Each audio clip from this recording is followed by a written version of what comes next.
తణుకులో రూట్స్ విద్యా సంస్థల ఆధ్వర్యంలో సివి రామన్ జయంతి వేడుకలు ఘనంగా నిర్వహించబడ్డాయి. నేషనల్ సైన్స్ డే సందర్భంగా నిర్వహించిన మోటివేషనల్ కెరీర్ గైడెన్స్ సదస్సు విద్యార్థుల్లో కొత్త ఉత్సాహాన్ని నింపింది. ప్రముఖ మోటివేషనల్ స్పీకర్ వివి లక్ష్మీనారాయణ మాట్లాడుతూ పరీక్షల్ని పండుగలా భావించి సిద్ధమవ్వాలని, మొబైల్, సోషల్ మీడియా దూరంగా పెట్టి లక్ష్యంపై దృష్టి కేంద్రీకరించాలని సూచించారు. జేఈఈ మెయిన్, నీట్ వంటి పోటీ పరీక్షల్లో రాణించాలంటే క్రమశిక్షణ, కఠిన సాధన అవసరమని వివరించారు. విద్యార్థుల భవిష్యత్తుకు బలమైన పునాది వేయడమే లక్ష్యంగా రూట్స్ విద్యా సంస్థలు సమగ్ర మార్గదర్శకంతో ముందుకు సాగుతున్నాయని నిర్వాహకులు తెలిపారు. విద్యా ప్రమాణాల్లో ప్రత్యేకత చాటుకుంటూ విద్యార్థుల విజయ పథానికి మార్గనిర్దేశం చేస్తూ రూట్స్ మరోసారి ప్రత్యేక గుర్తింపు సాధించింది.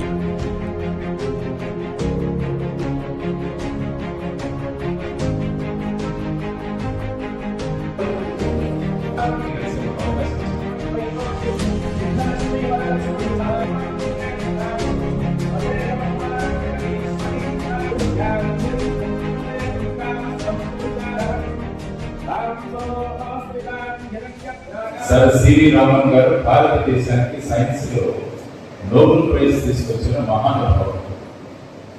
1929 30వ సంవత్సరంలో భారతదేశానికి 26వ సంవత్సరంలో ఉన్నాం. ఆ తర్వాత ఇప్పటిదాకా సైన్స్ లో మనకు నోబెల్ ప్రైజ్ రాలేదు. అందువల్ల మా అందరి ఆశ ఏంటంటే మీలో ఒక నోబెల్ ప్రైజ్ తీసుకురావాలి అని మేమందరం కోరుకుంటాం. అది ఎప్పుడు సాధ్యమవుతుంది అంటే మీరు ఏకాగ్రతతో కనుక మీరు ప్రిపేర్ అవ్వగలిగితే బ్రహ్మాండంగా ఉంటుంది. ఇది ఒక సినిమా ఆడియో రిలీజ్ ఫంక్షన్ కాదు. నేను ఈరోజు ఒక గంట సేపు చెప్పబోయేది స్థాయికి చేరుకోవాలని మా సంకల్పం. మీరందరూ కూడా మీ పరీక్షల్లో కానీ రేపు రాబోయే కాంపిటేటివ్ పరీక్షల్లో కానీ మీరు అద్భుతమైన విజయాలు సాధించి ఫ్లెక్సీల మీద మీ బొమ్మలు కనబడాలి అని మేము అందరం కోరుకుంటాం. న్యూస్ పేపర్లో మీ ఫోటోలు కావాలని మేమందరం కోరుకుంటున్నాం. ఇక్కడ దానికోసం ఈ కార్యక్రమం ఏర్పాటు చేయబడింది. ఏమవుతుందంటే కొత్త విషయాలు తెలుసుకుంటారు. ఆ విధంగా మీరందరూ ఆ స్థాయిలో కనుక ఆలోచించగలిగితే ఈరోజు ఇండియన్ ఇన్స్టిట్యూట్ ఆఫ్ సైన్స్ అనేది బెంగళూరు, దాన్ని స్థాపించిన వారు సర్ సివి రామన్. ఆయన యొక్క మేధాశక్తిని గుర్తించి అప్పుడు బ్రిటిష్ వాళ్ళు ఆయనకి సర్ అని గుర్తించారు. అందుకని ఆయన సర్ సివి రామన్ అంటారు.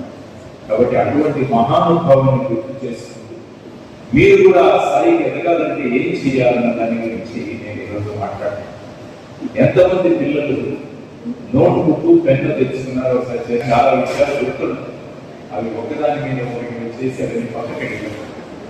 కాబట్టి నేను చెప్పే విషయాలు ఏమైనా ఇంపార్టెంట్ అనిపిస్తే మీరు నోట్ చేసుకోండి.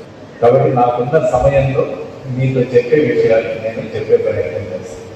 మీరు ఒక్కసారి, ఎందుకంటే మీరు వెనకాల మీరు అబ్సర్వ్ చేస్తుంటారు. కాబట్టి దీనిలో రెండు ముఖ్యమైన ఘట్టాలు, ఒకటి 10th, ఇంకొకటి ఇంటర్మీడియట్ తర్వాత మనం ఎలా చదువుతున్నాం. 10th క్లాస్ వరకు అందరం ఒకే సబ్జెక్ట్, అందరూ తెలుగు చదువుతారు, English, Hindi, science, social, maths, biology ఇవన్నీ అందరం చదువుతారు. అంటే ఒక పెద్ద ట్రైన్లో మనం అందరం కలిసి ప్రయాణం చేస్తున్నాం ఈ ట్రైన్. కానీ 10th క్లాస్ అయిపోయేసరికి ఒక ప్లాట్ఫామ్ దగ్గరికి జంక్షన్, విజయవాడ జంక్షన్ లాగా ఒక జంక్షన్ వస్తుంది. ఆ జంక్షన్ ట్రైన్ వస్తుంది, ఒక సిఈసి ట్రైన్ వస్తుంది, ఒక ఎంఈసి ట్రైన్ వస్తుంది, ఒక ఐటీఐ ట్రైన్ వస్తుంది, ఒక పాలిటెక్నిక్ ట్రైన్ వస్తుంది, ఒక హెచ్ఈసి ట్రైన్ వస్తుంది. ఇన్ని ట్రైన్లు జంక్షన్ లో ఆగాలి. మరి నేను ఏ ట్రైన్ లో ఎక్కాలి అనేది నిర్ణయం తీసుకున్నాను. అంతవరకు కలిసి వచ్చిన మనం అంతా కూడా జంక్షన్ దగ్గర వెళ్ళిపోతాం. అలానే అన్ని స్కూల్స్ ముందు ఫ్లెక్సీస్ ఉంటాయి. ఆ ఫ్లెక్సీస్ లో మార్కులు పెడతారు. 597 out of 600, 598 out of 600, 599 out of 600. ఇవన్నీ మీ ఫోటోతో పాటు పడతారు. కానీ అదే ఇంటర్మీడియట్ తర్వాత స్కూల్స్, కాలేజెస్ ముందు పెట్టేది. ఈ సందర్భంగా రూట్స్ విద్యా సంస్థలు విద్యార్థుల భవిష్యత్తుకు బలమైన పునాది వేస్తూ అకాడమిక్ మార్గదర్శకంతో పాటు విలువల ఆధారిత విద్యను అందిస్తున్నాయని నిర్వాహకులు పేర్కొన్నారు. ఐఐటి, జేఈఈ, సెంట్రల్ యూనివర్సిటీలపై ప్రత్యేక దృష్టితో సమగ్ర శిక్షణ అందిస్తున్నామని తెలిపారు. కార్యక్రమంలో Roots directors Vidyakant, Sudhakar Varma, Tripathi, Vihaan junior college directors Lakshman Rao, Vamshikrishna తదితరులు పాల్గొన్నారు. పెద్ద సంఖ్యలో హాజరైన విద్యార్థులు సదస్సును ఆసక్తిగా వీక్షించారు. విద్యార్థుల భవిష్యత్తుకు మార్గదర్శకంగా, విజ్ఞానానికి వేదికగా నిలుస్తూ రూట్స్ విద్యా సంస్థలు మరోసారి తమ ప్రత్యేకతను చాటుకున్నాయి.